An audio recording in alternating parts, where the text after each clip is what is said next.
다 함께 묵상 기도 드리심으로 성령 강림 후 12번째 주일 예배를 하나님께 드립니다. 오늘 내가 내게 명령하는 여호와의 규례와 명령을 지키라.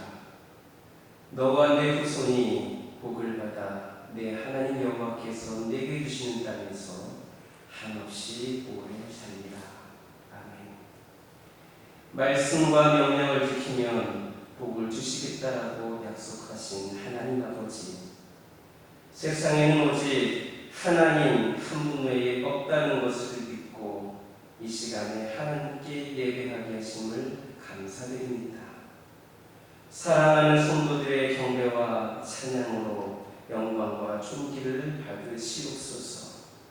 우리가 영과 진리로 예배하여 하나님을 기쁘시게 하고 심령의 치유와 평안을 얻게 하옵소서.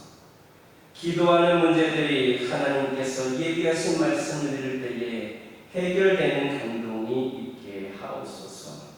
예수님의 이름으로 간절히 기원하옵나이다. 아멘. 경배 찬송 원하고 바라고 기도합니다. 찬양하시겠습니다.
찬송가 뒤에 있는 성시교도 59번입니다.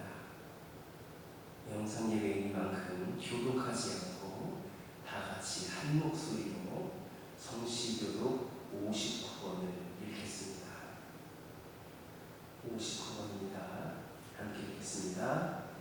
여호와께 감사하라. 그는 선하시며 그 인자하심이 영원하니라. 산들 중에서 뛰어난 하나님께 감사하라. 그 인자하심이 영원하니라. 주들 중에 뛰어난 주께 감사하라. 그 인자하심이 영원하니라. 홀로 기이한 일들을 행하시는 이에게 감사하라. 그 인자하심이 영원하니라. 지혜로 하늘을 기신 이에게 감사하라. 그 인자하심이 영원하니라. 땅을 물 위에 펴신 이에게 감사하라. 그 인자하심이 영원하리로다. 큰 빛들을 지으신 이에게 감사하라. 그 인자하심이 영원하리로다. 해로 낮을 주관하게 하신 이에게 감사하라. 그 인자하심이 영원하리로다. 달과 별들로 밤을 주관하게 하신 이에게 감사하라. 그 인자하심이 영원하리로다. 애굽의 장자를 치신 이에게 감사하라. 그 인자하심이 영원하리로다. 이스라엘을 그들 중에 인도하여 지내신 이에게 감사하라. 그 인자하심이 영원하리로다. 강한 손과 펴신 팔로 인도하여 내신 이에게 감사하라. 그 인자하심이 영원하리로다. 아멘. 이 시간 지난 한 주간의 삶을 돌아보면서 찬양의 기도를 하나님께 드립니다.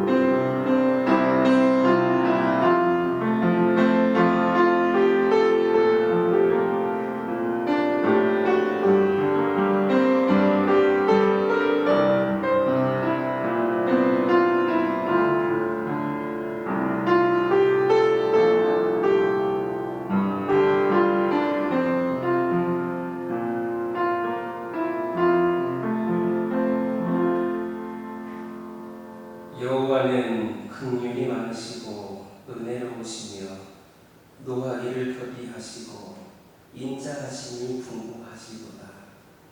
자주 경색하지 아니하시며 노를 영원히 굶지 아니하시리로다.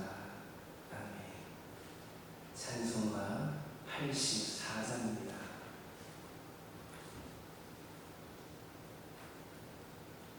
찬송가 84장입니다.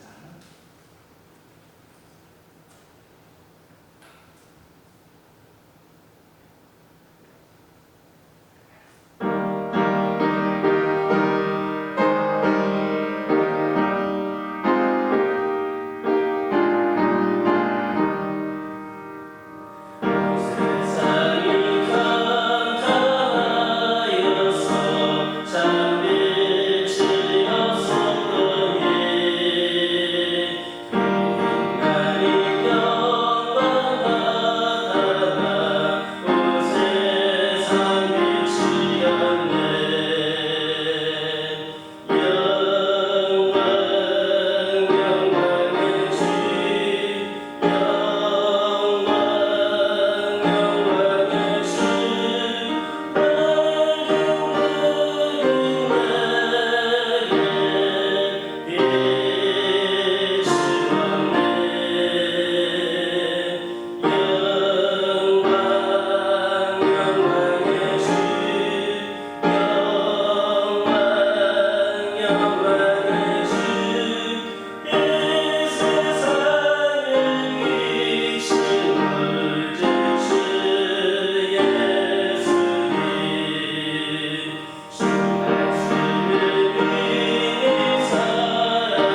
모태에서부터 죄이며 영원히 죽을 수밖에 없는 영혼들을 구원해 주신 하나님 아버지, 독생자 예수님을 이 땅에 보내시고 우리의 죄를 대신 지시고 십자가에 못 박히시고 흘리신 보혈로 대속하여 주시고 치유의 구원을 베풀으신 은혜에 감사드립니다. 경제적인 어려움 속에서도 고통도 지나고 보면 기쁨이 된다는 신앙을 가지고 저희가 먼저 술선하여 근검절약하는 삶을 살 수 있는 지혜를 더하여 주옵소서. 지금이 저희가 빛이요 소금이 되는 주님의 증거자가 될 기회로 알게 하옵소서. 그 방법이 저희가 주님을 닮아 구원의 역사에 참여하는 지름길임을 깨달아 알 수 있도록 저희에게 명철을 열어 주옵소서. 저희가 여러 가지 어려움과 핍박 가운데서 살아가고 있지만 그리스도 안에서 새 힘을 얻어 힘을 증거하는 한 주간이 되기를 원합니다. 저희의 말과 행실에서 그리스도의 향기가 바라는 하루가 이어지게 하옵소서. 저희를 너무나 사랑하셔서 목숨까지 버려야 함에도 불구하고 이 땅에 오신 그 놀라운 사랑의 참뜻을 가슴에 품고 한 주간을 살아가는 그러한 지혜를 허락하여 주시옵소서. 이 자단에 속하는 모든 영혼들과 그 가정들의 생기에 힘을 주시고 수많은 것들보다도 먼저는 주님의 나라와 의를 구하는 길이 우선 주님을 전할 수 있도록 길을 열어 주옵소서. 그래서 잘했다 칭찬받는 한 주간이 되게 하옵소서. 오늘은 비록 코로나19 재확산으로 인하여 우리 성도들이 모두 함께 모여 예배를 드리고 있지 못하지만 주님께서 속히 이 지역과 이 나라와 이 세계를 깨끗이 치유하여 주셔서 속히 함께 모여 예배드릴 수 있는 날이 될 수 있도록 은혜를 부어 주옵소서. 오늘도 저희와 함께 하시는 우리 주 예수 그리스도의 이름으로 기도드립니다. 아멘. 하나님께서 오늘 우리에게 주시는 말씀은 요한복음 5장 2절에서 18절입니다.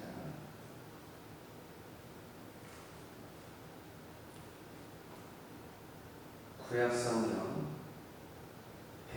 신약성경 149쪽 요한복음 5장 2절에서 18절에 있는 말씀입니다. 신약성경 149쪽입니다. 요한복음 5장 2절에서 18절까지 저와 여러분들이 한 목소리로 함께 읽겠습니다.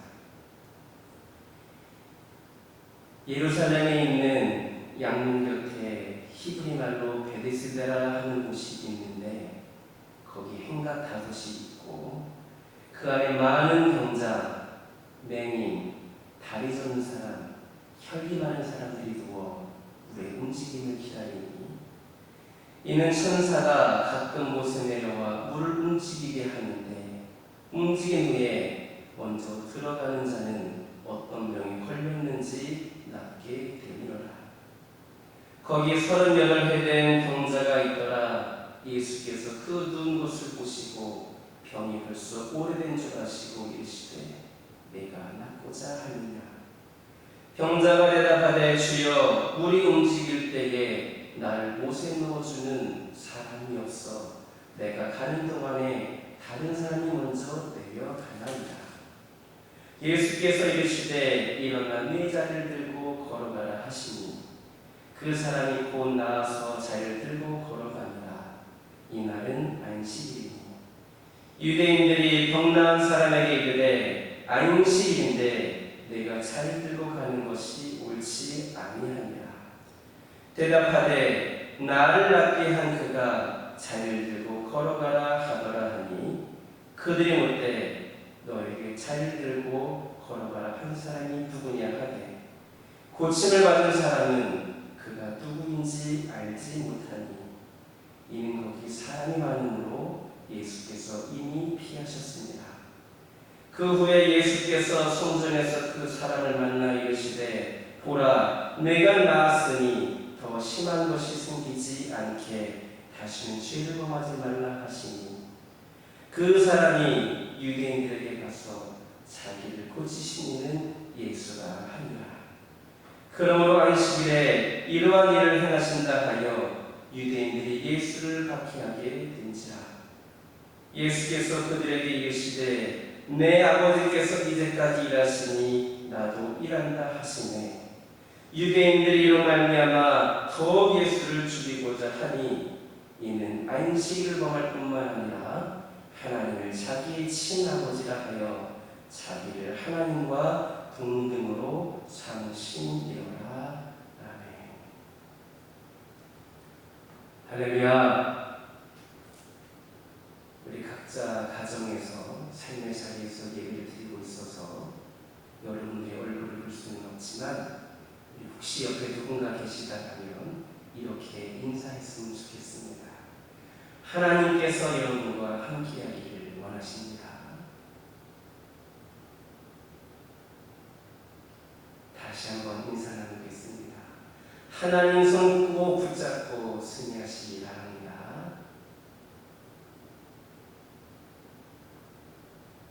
할렐루야. 신약성경의 사복음서에는 예수님께서 치유하신 기록이 41회나 나오고 있습니다. 사복음서에 총 3,774절 가운데에 치유와 관련된 그런 기록이 484절입니다. 약 12%에 해당하는 분량입니다. 그래서 예수님께서 가르치고 전파하시고 치유하신 것을 3대 사역이다 이렇게 이야기를 합니다. 그렇다면 예수님의 치유는 어떻게 이루어졌는가? 예수님의 치유를 위해서는 먼저 병자나 보호자 또는 주위의 사람들의 간절한 소망이 있어야 했습니다.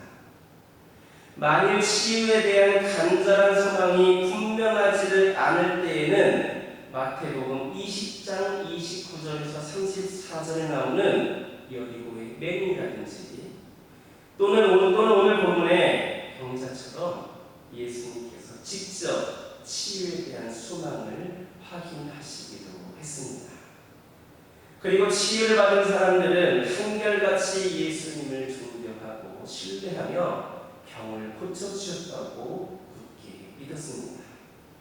수많은 사람들이 예수님께서 가시는 곳마다 모여들었고 그의 옷자락이라도 만지면 병이 치유될 수 있다라고 믿었습니다.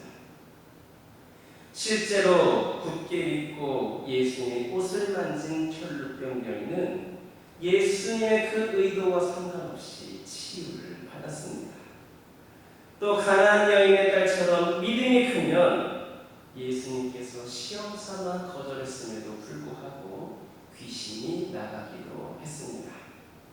그런데 믿음이 없으면 예수님께서 치유의 권능을 행하시지 않으셨습니다. 이와 같이 믿음은 치유의 필수적인 요소입니다.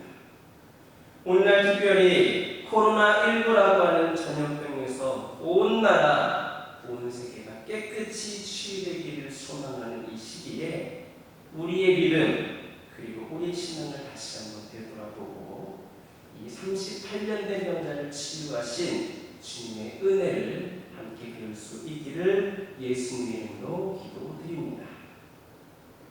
먼저 우리 주님께서는 38년 된 병자를 만나 주셨습니다. 유대인의 명절에 되어서 예수님께서 예루살렘으로 올라가십니다. 이때는 6월절로 모든 유대인들이 예루살렘에 올라갔고 예수님도 어려서부터 절기를 지켰기 때문에 평범한 일상으로 보여지고 있습니다. 예루살렘에는 양문 곁에 히브리어로 베데스다라고 하는 연못이 있는데 거기에 행각 5이 있고 그 안에 많은 병자, 맹인, 다리 저는 사람, 혈기 많은 사람들이 모여서 물이 움직이는 기회를 기다리고 있었습니다. 전설에 의하면 천사가 가끔 이 못에 내려와서 물을 움직이게 하는데 이 물이 움직인 후에 가장 먼저 들어간 사람이 어떤 병에 걸렸다 하더라도 낫게 된다라고 그렇게 생각을 했기 때문입니다. 그런데 거기에 38년 된 병자가 있었습니다. 그는 완전히 움직일 수 없는 무력한 병자였습니다. 38년 동안 아무도 도와주지 않아서 연못물이 움직여도 들어갈 수 없는 그런 불쌍한 병자였습니다. 그런데 오늘 본문 보니까 예수님께서 그가 누워있는 것을 보시고 병이 벌써 오래된 줄 아시고 이렇게 물으십니다. 네가 낫고자 하느냐? 지금까지 이 병자에게 이런 말을 하는 사람은 아무도 없었습니다. 그런데 전혀 모르는 분이 낫기를 바라느냐라고 하는 질문을 했을 때에 그의 귀가 반짝 열렸습니다. 따라서 이 병자가 예수님을 만난 것은 최고의 축복입니다. 우리도 이 시기에, 이 어려운 시기에 더욱더 우리 주님을 만나야만 합니다. 38년 된 병자가 주님을 만난 것처럼 우리의 가정이, 이 지역이, 이 나라가, 이 세계가 주님을 만나서 영혼과 육신의 병이 치유되고 구원받을 수 있어야 됨을 기억하시기를 예수님의 이름으로 기도드립니다. 우리 주님께서는 병자를 치유해 주셨습니다. 38년 된 병자가 난데없는 예수님의 질문에 힘없이 이렇게 대답합니다. 주여, 물이 움직일 때에 나를 못에 넣어주는 사람이 없어서 내가 가는 동안에 다른 사람이 먼저 내려가나이다. 우리는 그의 말에서 그가 얼마나 외롭고 고독한 사람인가를 알 수 있습니다.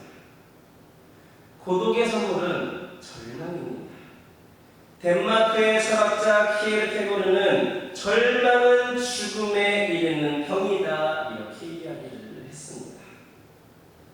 38년 된 병자는 희나린 병으로 아무에게도 도움을 받지 못하고 있는데 낫기를 바라느냐, 네가 낫기를 바라느냐는 예수님 말씀에 그는 구주를 간절히 소망하는 대답을 했습니다.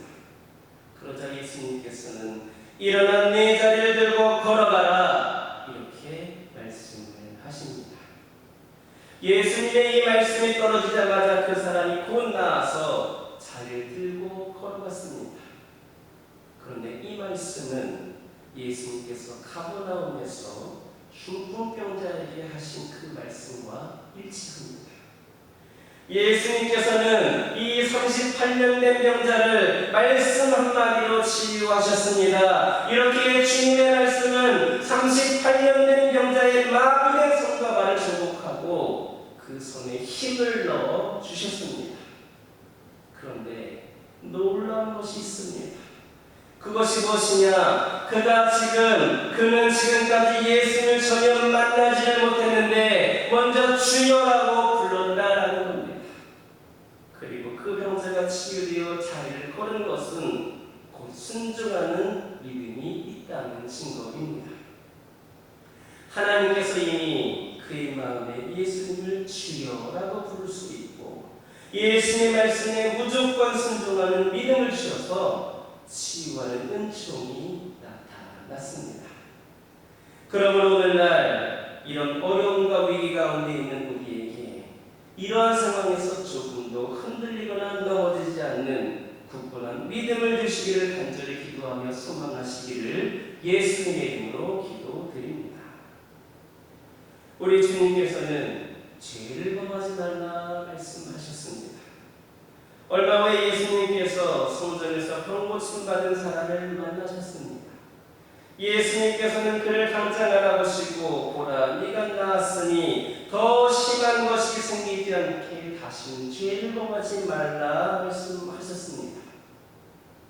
이 말씀은 오늘날 우리에게도 아주 중요한 지적입니다. 습관적인 죄를 짓지 말라는 경고입니다. 옛말에 바늘도둑이 소도둑된다라는 속담이 있습니다. 많은 사람들이 한 번 죄를 짓고 뉘우쳤다가 자신도 모르게 다시 똑같은 죄를 짓습니다.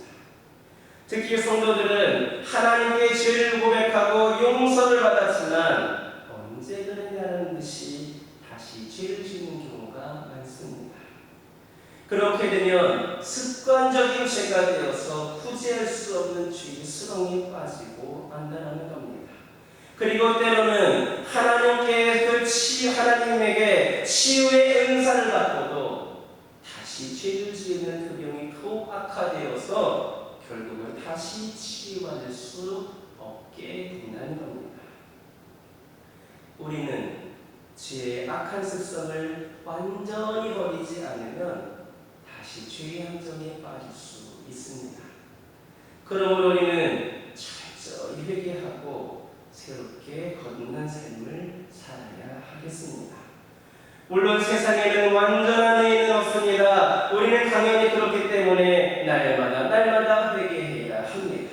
철저하게 회개하여서 예수님의 십자가의 보혈로 육신적 욕망과 멍에로부터 구원받을 수 있기를 예수님의 이름으로 기도드립니다. 우리 주님께서는 하나님과 함께 일하십니다.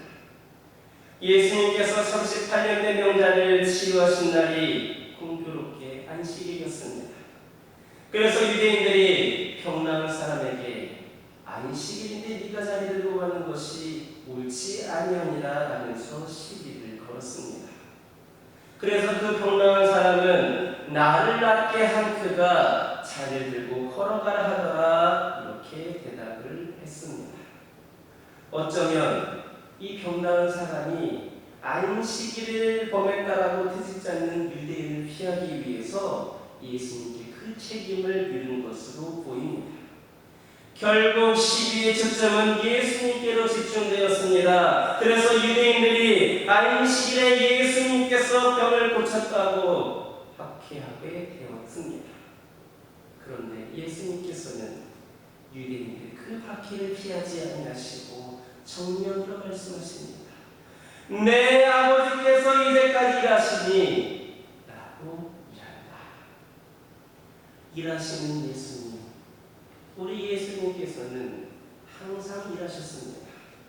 하나님이신 예수님은 태초에 우주와 만물과 사람을 창조하셨습니다. 그리고 죄악에 빠진 사람들을 구원하시기 위해 사람의 몸을 입고 세상에 오셔서 3년간 사역을 하시고 십자가에서 피를 흘려 구원을 완수하셨습니다. 또한 예수님은 지금도 하나님 보좌 우편에서 우리를 위하여서 기도하고 계십니다. 예수님의 구원 사역은 주님께서 책임하셔서 인간과 역사를 그렇게 심판하실 때까지 계속될 겁니다. 예수님께서 하나님과 함께 일하시니 우리도 쉬지 말고 일해야 합니다. 일하기 싫으면 먹지도 말라라고 하는 말이 있는 것처럼 주님을 위해서 일하기 싫으면 축복받을 생각도 하지 마시기 바랍니다. 우리는 지금 코로나19라고 하는 상황 속에서 성전